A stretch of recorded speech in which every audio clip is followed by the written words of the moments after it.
tout ça, c'est une espèce de mystère. Comment faire ça?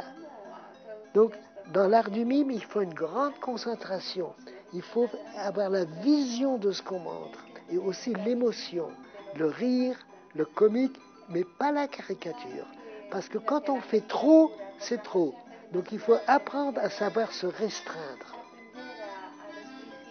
et donner l'essentiel. Je fais de la peinture. Je suis peintre également. Je peins très souvent mes pantomimes. Quand j'avais 6 ans, j'avais un regard profond. Je ne faisais pas une caricature, c'était toujours... J'avais cette profondeur. Chaplin était très profond. Il m'a touché quand j'étais petit. Je pense que c'est vrai que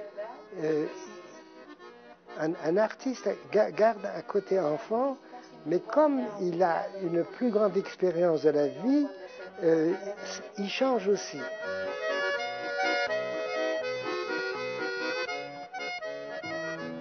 Quand il y avait la Deuxième Guerre mondiale, je ne pratiquais pas encore mon art. Je commençais à le pratiquer. Je l'ai fait quand on a occupé l'Allemagne et quand la guerre n'était plus là.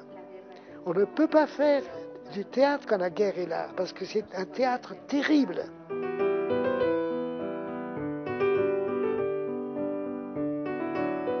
Mais j'avais pas encore cette connaissance que j'ai maintenant.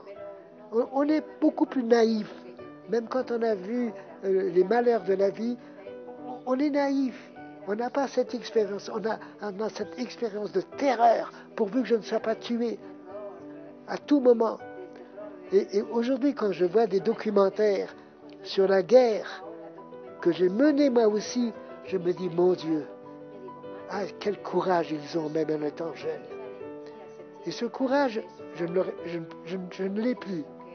Non, parce que je ne veux plus la guerre. Je déteste la guerre.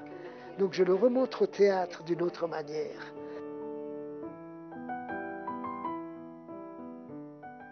Souvent les jeunes n'aiment pas les vieillards. Ils pensent que les vieillards, c'est plus rien. Il n'y a que la jeunesse qui compte, il n'y a que l'avenir qui compte, mais ils deviendront vieux aussi un jour.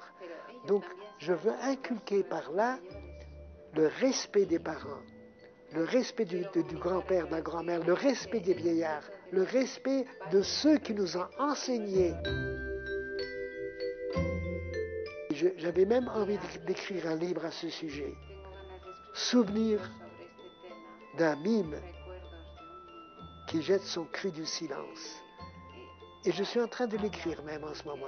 Bien entendu, en dehors de la peinture, en dehors des souvenirs de famille, je vois de temps en temps mes enfants qui sont plus grands. J'aime jouer aux échecs. J'aime énormément jouer aux échecs. Et puis j'ai parfois une tristesse en me disant qu'est-ce qu'on va devenir si le monde va évoluer aussi mal que ça? Est-ce qu'on connaîtra un jour vraiment la paix éternelle?